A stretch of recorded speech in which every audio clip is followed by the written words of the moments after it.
Amigos queridos, reunidos em nome de Jesus, nosso bom e amado Mestre, elevemos o nosso pensamento às vibrações sublimes do bem e da verdade.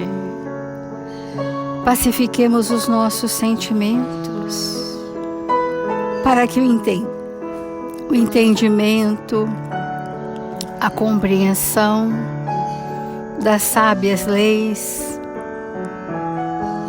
possam nortear os nossos passos. Que nesta manhã, Senhor, estejamos mergulhados nestes ensinamentos, para que possam mover as nossas ações transformadoras, para que possam estimular os nossos sentimentos felizes. Ampara-nos nesta hora, Jesus amigo, através dos seus mensageiros, abnegados servidores da sua seara, que nos envolve nesta manhã abençoada em nossas vidas. Que estes amigos sublimes responsáveis por este Evangelho encontrem em nossos pensamentos as sintonias favoráveis para o nosso discernimento e a nossa compreensão. Obrigada, amigos queridos, obrigada, Senhor Jesus, e que assim seja. Do Evangelho segundo o Espiritismo, capítulo 10, Bem-aventurados os que são misericordiosos. O item que nós estamos já há bastante tempo é um item da mais alta complexidade, que é o perdão das ofensas. O item 15 diz assim: ai daquele que diz, eu nunca perdoarei, porque pronuncia a sua própria condenação. Quem sabe, aliás, se descendo em vós mesmos não fostes o agressor? Quem sabe se nesta luta que começa por um golpe de espinho e acaba por uma ruptura, não iniciastes o primeiro golpe?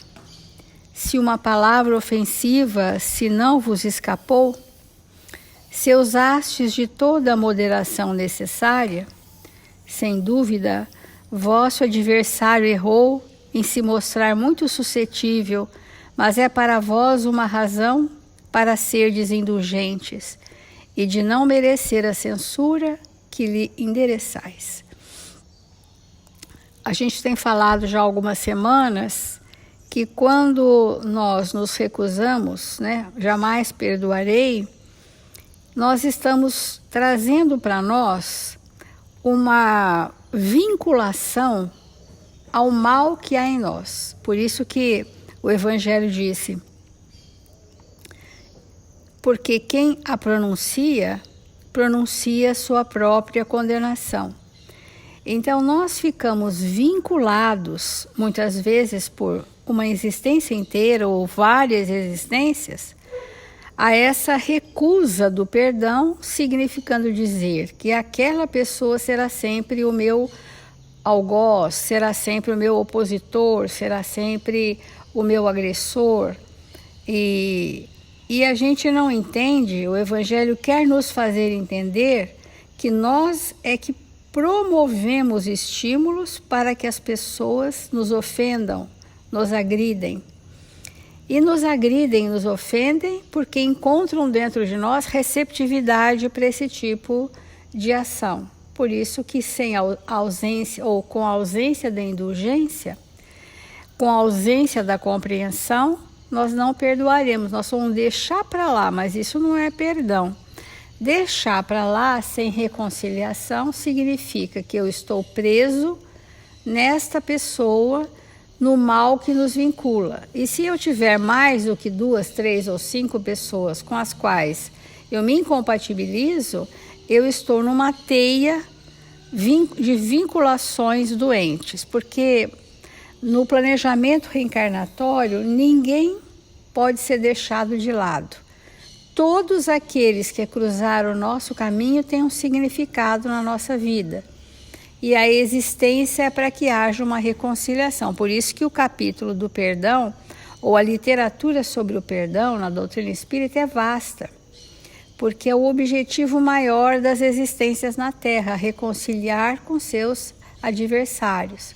Muitas vezes vem na condição de filhos, na condição de pais, na condição de amigos, na condição de companheiros de trabalho, mas são esses espíritos que, não compreendendo a dificuldade deles e não sendo indulgentes, nós vamos fazendo uma vinculação, uma amarra, né? Eu estou preso no mal que eu sinto por aquela pessoa.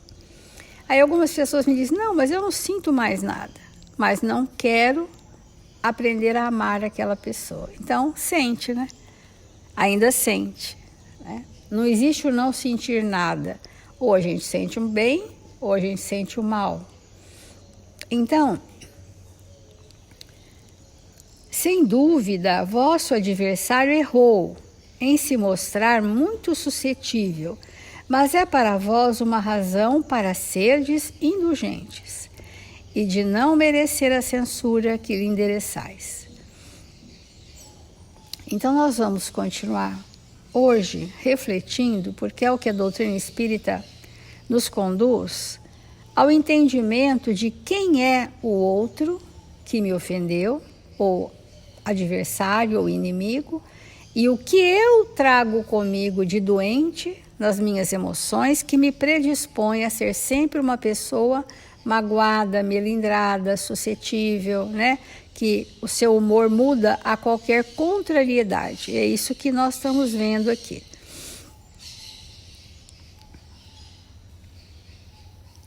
Então, nós vamos ler a lição que chama Oposições. Está no Reformador, né? Oposições, Emmanuel.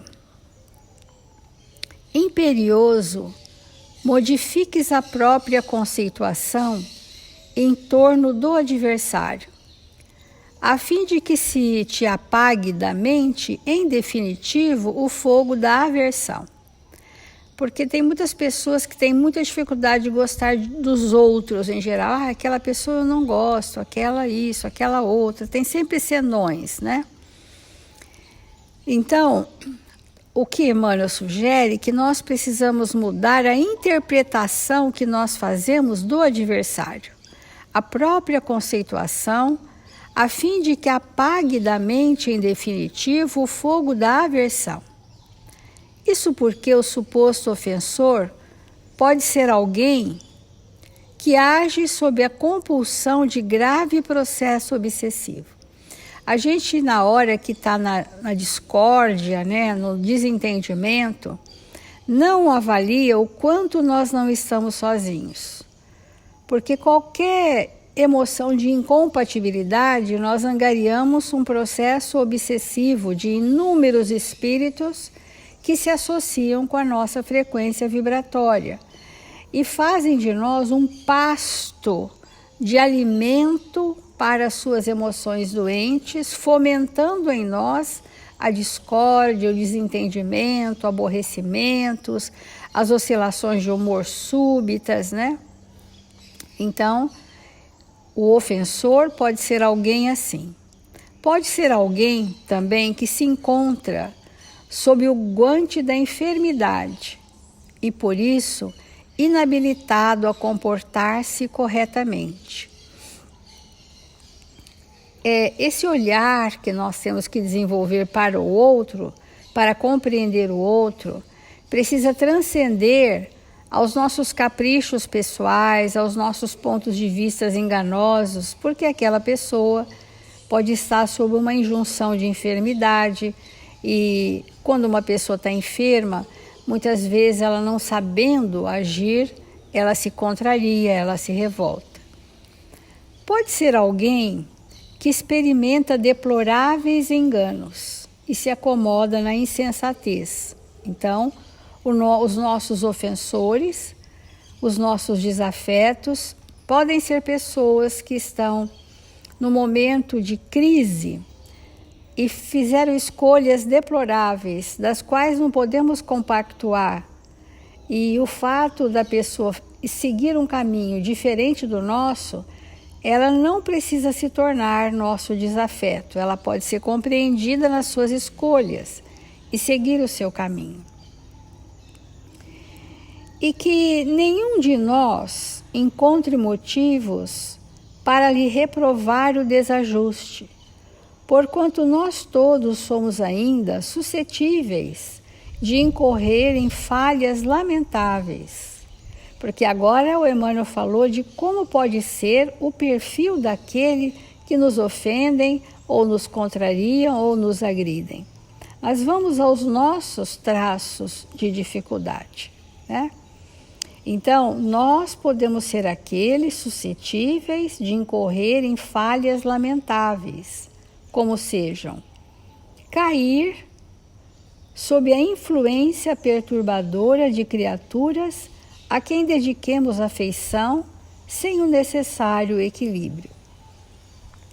Nós podemos ser aqueles que nos iludimos, iludir-nos a nosso próprio respeito, quando não praticamos o regime salutar da autocrítica.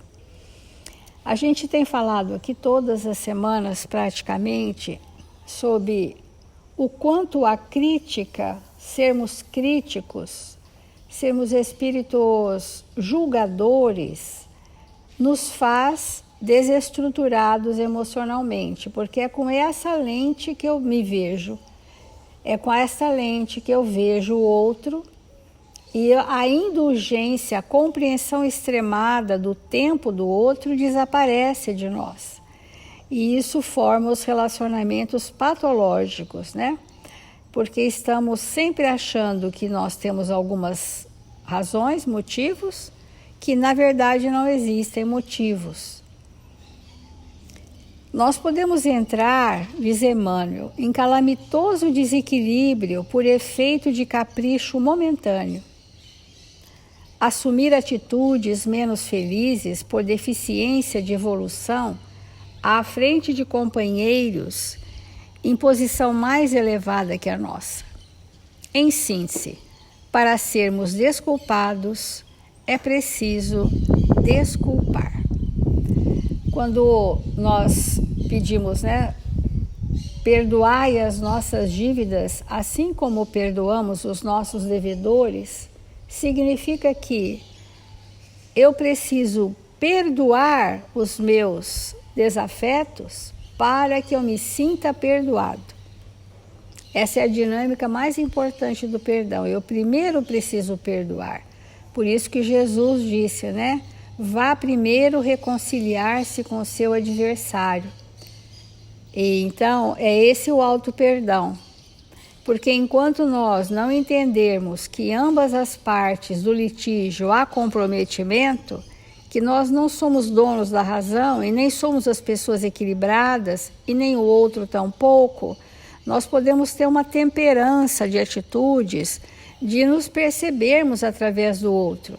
Mas o que é que toda vez que esse ponto é atingido em mim, eu me desequilibro, né? Reflitamos na absoluta impropriedade de qualquer ressentimento. O ressentimento é uma reverberação do mal que acometeu naquele relacionamento. Então a pessoa fica remoendo, né, no remorso, fica muitas vezes no rancor, outras vezes na mágoa, que a mágoa e melindre caminham juntos, e o patamar evolutivo da pessoa fica paralisado nisso.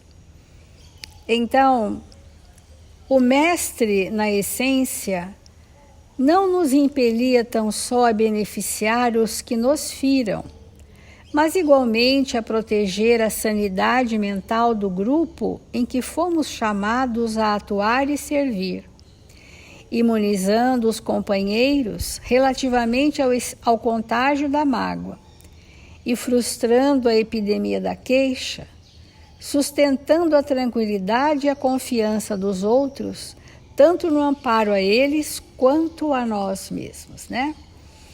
Que importante, nós estamos na Terra tão somente para aprendermos a nos reconciliar, tão somente. Nós estamos na Terra para aprendermos a nos relacionar. E dos relacionamentos nós construirmos sentimentos. Esse é o objetivo da nossa existência na Terra.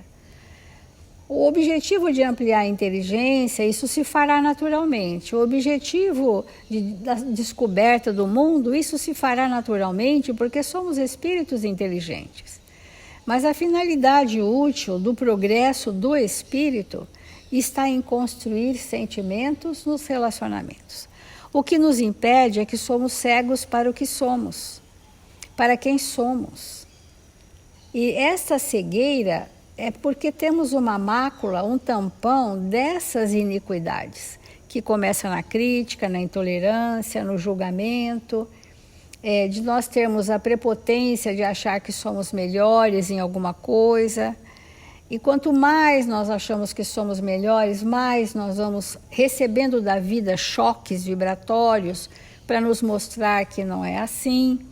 Então a vida tem um sinal para nos conduzir a construir. Porque ontem o Mário e eu falamos sobre quanto que na doutrina espírita existe um manancial de reflexões sobre o perdão ou sobre os desafetos. Por que será, né? Porque no capítulo Sede Perfeitos, que é, né, o que é ser perfeito para a humanidade do planeta Terra, a primeira frase que vem no capítulo Sede Perfeitos é: amai os vossos inimigos. Olha só, primeira frase. Quem é o perfeito do planeta Terra? É o espírito que ama os seus inimigos. Mas como ele conseguiu amar os inimigos? Retirando dele próprio tudo aquilo que fazia conexão com o mal do outro. Essa é a dinâmica. Ele retirou, construiu valores que higienizaram do seu campo mental tudo que o predispunha ao mal do outro. Ora, o outro pode ainda nos desejar o mal, mas não encontrando referência, não encontrando ressonância em nós, nós vamos ter o que pelo outro? Uma indulgência, uma compaixão, uma tolerância, suportar, porque aquilo não nos impregna mais.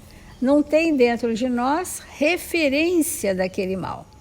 Enquanto tiver, nós estamos atrelados. Por isso que a frase principal desse item é: aquele que não perdoa está traçando a sua condenação. E o que é essa condenação? Uma vinculação ao mal do outro, né? Então,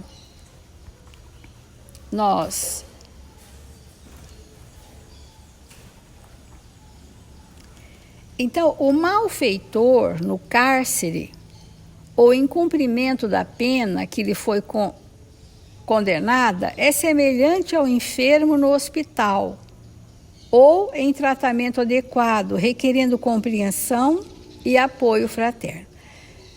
Nós já sabemos intelectualmente isso, mas viver isso, que aquele que nos ofende está enfermo. E o nosso silêncio é muito importante nesta hora, porque nós podemos tratar de pessoas que estão no leito. E nós fazemos com desvelo. Uma pessoa que está enferma temporariamente, que está num estado gravíssimo, nós vamos dar passe nos hospitais, nós acolhemos aqueles espíritos. Isso para nós demanda compaixão. Agora, o ofensor é igualmente enfermo. E com estes nós não temos a tolerância do que temos com aqueles que estão enfermos do corpo. Então, a enfermidade do espírito é tão enfermidade quanto aquele que está no corpo físico. E esse é o olhar que devemos ter. Uma pessoa está acamada, nos inspira cuidados. Uma pessoa está agressiva, nos inspira os mesmos cuidados, que ela está doente. Então, às vezes a crueldade, por exemplo, não é senão doença catalogável na patologia da mente, agravada em muitas ocasiões por influência obsessiva. A maldade, em muitos casos, provém da ignorância, que compele o ser a comportamento infeliz, reclamando assistência educativa. Todos aqueles espíritos interpretados como sendo maus são irmãos nossos, criaturas do Criador, quanto nós mesmos, credores de auxílio e consideração. É claro que ninguém experimenta alegria ante as vítimas do mal, como ninguém sente prazer diante do vizinho que a moléstia perturba. Mas assim como o doente do corpo exige medicação, o doente da alma requisita socorro. Então, quando a pessoa conhece as próprias responsabilidades e pratica o mal mesmo assim, entregamo-lo a si mesma. Porque nós já sabemos o que é o bem e o mal, o discernimento não nos falta, mas às vezes nós cometemos o mal intencionalmente, né? Convencidos de que essa pessoa carregará no inconsciente a dor da culpa, até que se liberte pelo sofrimento da sombra em que se envolveu.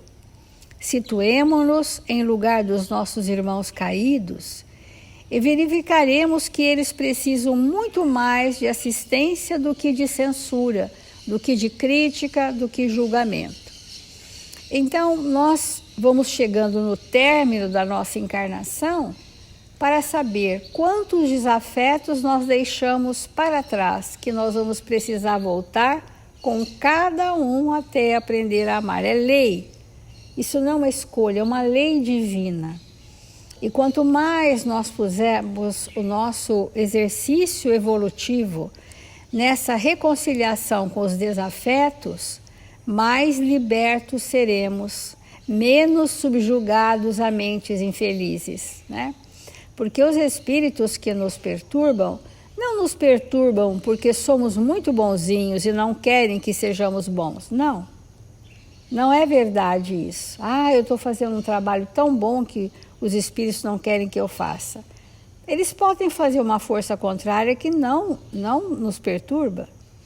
Mas quando nós somos perturbados, é porque em nós prevalecem intencionalmente más paixões, arrastamentos. Esse é o ponto, né?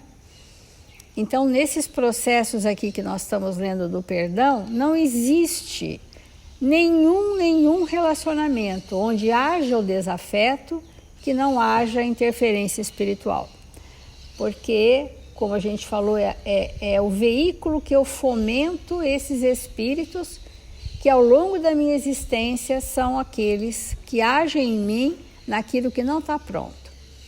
Então, às vezes a gente reabilita um relacionamento, mas logo vem outro desentendimento. Por quê? Porque não corrigimos em nós aquilo que precisaríamos, né?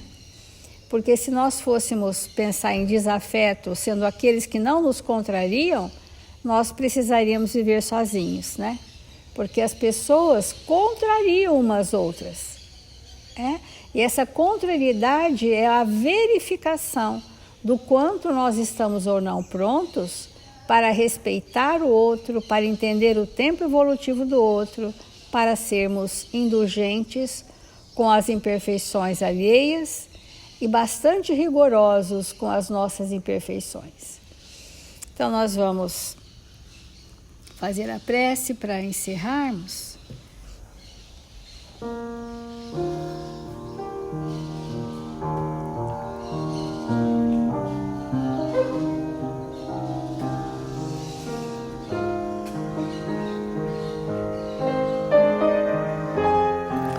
Amado Mestre Jesus, diante da grandeza do seu amor, nos curvamos nesta hora, para tão somente agradecer pelas infinitas bênçãos a nós concedidas, pelos momentos felizes, Senhor, em que somos contemplados pela alegria, pelo amor, onde recebemos oportunidades de trabalho, de aperfeiçoamento de nós mesmos. Quanto somos agradecidos, Senhor, pelos momentos felizes em que nos aproximamos daqueles espíritos que nos auxiliaram ao planejamento reencarnatório e recebemos desses corações amantíssimos o estímulo ao progresso, a continuarmos firmes e resolutos para vencermos a nós mesmos. Quanto somos agradecidos, Senhor, pelos momentos desafiadores, onde somos convidados a testemunhar a fé e a exemplificar o bem e a verdade onde quer que estejamos. Nesta hora, Senhor, suplicamos ao seu coração misericordioso que envolva em vibrações de saúde e esperança a todos aqueles registrados em nosso caderno de vibrações, para que recebam, onde quer que se encontrem, a visita amorosa desses benfeitores para o tratamento de que são necessitados. Assim, Mestre amado, com alegria e paz em nossos corações, encerramos o Evangelho desta manhã dizendo: glória a Deus nas alturas, paz na terra, boa vontade entre os homens, hoje e sempre, e que assim seja.